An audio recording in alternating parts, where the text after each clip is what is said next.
दोस्तों, आज अगर दुनिया के सबसे शक्तिशाली देशों के बारे में बात की जाए तो कुछ देश हम सभी की जुबान पर होते हैं, जैसे कि चाइना, अमेरिका और रशिया। लेकिन एक दौर था वर्ल्ड वॉर 2 का, जब अमेरिका एक छोटे से देश वियतनाम से हार गया। जी हाँ दोस्तों, आज हम आपको अमेरिका और वियतनाम की एक ऐसी भयानक और हैरान कर देने वाली जंग के बारे में बताने वाले हैं, जब अमेरिका ने वियतनाम के बच्चों तक को नहीं छोड़ा, लेकिन फिर भी वो हार गया। आइए जानते हैं इस जंग की पूरी कहानी। इस युद्ध का इतिहास जानने से पहले हमें इसकी जड़ तक पहुंचना होगा कि ये सब शुरू कैसे हुआ। तो आपको बता दें कि वियतनाम पहले बहुत बड़ा देश था, लेकिन उस वक्त पश्चिमी देश डिवाइड और रूल की नीति अपना रहे थे। इसी कड़ी में साल 1887 तक पूरे वियतनाम पर फ्रांस ने अपना कब्जा कर लिया और इसे नाम दिया इंडो चाइना। जिसके बाद वर्ल्ड वॉर 2 शुरू हुआ और 1940 में जापान ने इंडो चाइना को हराकर इंडो चाइना के कुछ हिस्से पर कब्जा कर लिया। अब यहाँ ध्यान देने की बात यह है कि इंडो चाइना में दो देशों ने कब्जा करा था, एक था फ्रांस और दूसरा था जापान।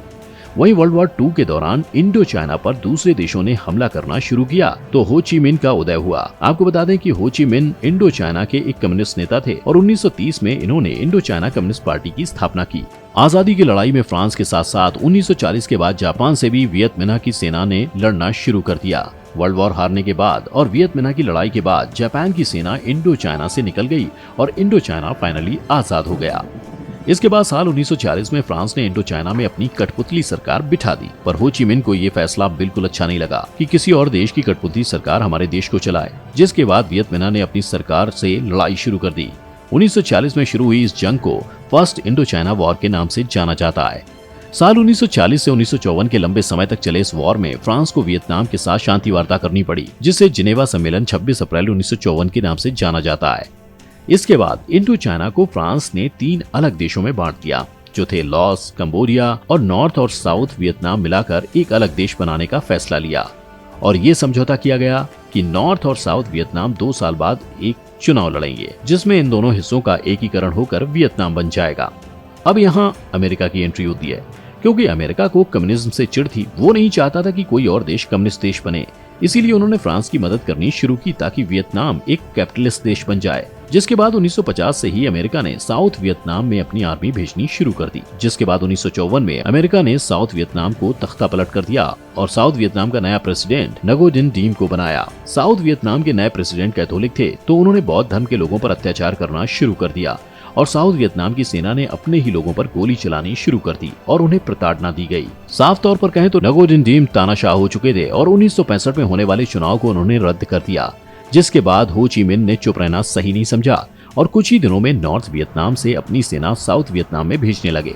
इसके बाद वियत मिन्ह और साउथ वियतनाम सरकार की लड़ाई शुरू हुई और ये लड़ाई 1959 तक चली। अमेरिका अपने सैनिक धीरे धीरे साउथ वियतनाम में बढ़ाता जा रहा था और साल 1962 तक लगभग 9000 अमेरिकी सैनिक साउथ में पहुंच चुके थे। लेकिन अभी भी अमेरिका वॉर में नहीं उतरा था, क्योंकि उसके पास अभी कोई वैलिड कारण नहीं था।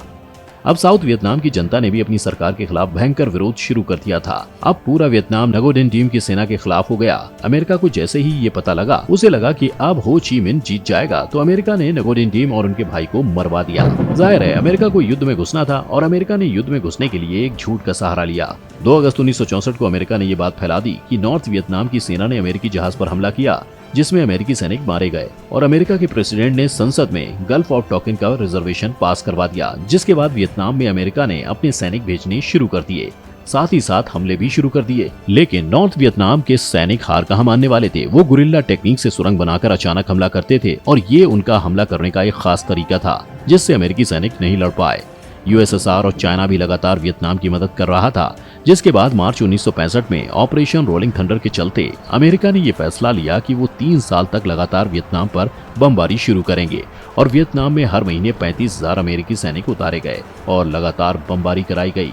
लगातार चल रहे इस युद्ध में नवंबर 1965 में अमेरिका के 365 सैनिक मारे गए। इस घटना के बाद अमेरिका ने साल 1967 में 5 लाख सैनिक और भेजे, लेकिन अमेरिकी सैनिक ऐसे माहौल में सरवाइव नहीं कर पा रहे थे। अब अमेरिका वियतनाम से जीत नहीं पा रहा था, तो उसने वियतनाम पर केमिकल वॉर करने का फैसला किया। जिसके बाद नेपम केमिकल और एजेंट ऑरेंज केमिकल का छिड़काव हेलीकॉप्टर के जरिए पूरे नॉर्थ वियतनाम पर किया, जिससे भयंकर तबाही मची। नेपम केमिकल के छिड़काव से वियतनाम के गाँव में भीषण आग लग गई, तो वहाँ से बच्चे अपनी जान बचाकर भाग रहे थे। तब निक यूटी नामक एक पत्रकार ने दुनिया की सबसे ऐतिहासिक फोटो खींची, जिसे बाद में पुलित्जर प्राइज मिला। वो बताते हैं कि उनके भाई ने कहा था कि एक अच्छी तस्वीर बड़ी से बड़ी लड़ाई रोक सकती है। और हुआ भी ऐसा। जलते गांव के पास भागते हुए बच्चों की इस फोटो ने पूरी दुनिया को हिलाकर रख दिया, अमेरिकन सरकार की नींद हराम कर दी।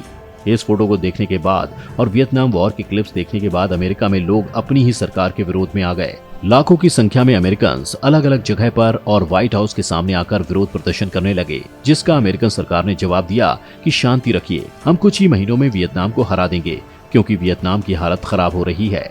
लेकिन ऐसा नहीं हुआ। इस बयान के कुछ दिनों बाद ही वियत मिन की सेना ने 1968 में टीईटी ऑफेंसिव नाम की जंग छेड़ दी और इसका मकसद ये था कि वियतनाम की सेना एक ही रात में पूरे साउथ वियतनाम पर हमला करेगी। वियतनाम को लगता था कि अमेरिकी सैनिकों के पास बहुत हथियार होंगे, लेकिन इस जीत के बाद नॉर्थ वियतनाम का हौसला बढ़ गया और ये टीईटी ऑफेंसिव मिशन एक रात में नहीं बल्कि 120 अलग अलग रातों में किया गया, जिसमें अमेरिका के 1580 सैनिक मारे गए। इस युद्ध में अब वियतनाम के आम नागरिक भी शामिल हो गए थे और अमेरिकी सैनिकों को चुन चुन कर मार रहे थे। इस वजह से अमेरिकी सैनिकों का हौसला लगातार गिरता जा रहा था और वो अपने हथियारों को नुकसान पहुंचाना शुरू करने लगे ताकि उन्हें युद्ध में न जाना पड़े। जब साल 1969 में अमेरिका में इलेक्शन हुए और रिचर्ड निक्सन ये कहकर इलेक्शन जीत गए कि वो वियतनाम से अपनी सेना को वापस बुला लेंगे, अमेरिकी सरकार ने अपनी सेना को वियतनाम से वापस बुलाना शुरू किया और 1972 में अमेरिकी सेना वियतनाम में 5 लाख से घटकर 69,000 ही रह गई और यही अमेरिका ने वियतनाम पर अपना आखिरी ऑपरेशन किया, जिसका नाम रखा गया लाइन बेकर। इस ऑपरेशन में अमेरिका ने नॉर्थ वियतनाम पर लगातार 20,000 बम गिरवाए, लेकिन इसके बावजूद भी वियतनाम की सेना का हौसला नहीं टूटा और अमेरिका ने अपनी इज्जत बचाने के लिए शांति वार्ता का सहारा लिया, जिसके बाद 27 जनवरी 1978 में पेरिस में शांति समझौता हुआ नॉर्थ वियतनाम, साउथ वियतनाम और अमेरिका के बीच। इस समझौते में लिखा था कि अमेरिकी सेना वियतनाम से पूरी तरह निकल जाएगी और साउथ वियतनाम और नॉर्थ वियतनाम एक हो जाएंगे, जिसके बाद 60 दिन के अंदर अमेरिका ने अपनी सारी सेना वियतनाम से निकाल ली और 30 अप्रैल 1975 में नॉर्थ वियतनाम ने साउथ पर हमला कर दिया और पूरे वियतनाम में फाइनली एक कम्युनिस्ट सरकार बन गई, जिसके बाद वियतनाम एक हो गया और इसका नाम रखा गया सोशलिस्ट रिपब्लिक ऑफ वियतनाम। दोस्तों, ये थी हमारी आज की वीडियो। अगर आपको वीडियो पसंद आई हो तो वीडियो को लाइक और शेयर जरूर करें और साथ ही हमारे चैनल को सब्सक्राइब भी कर लें।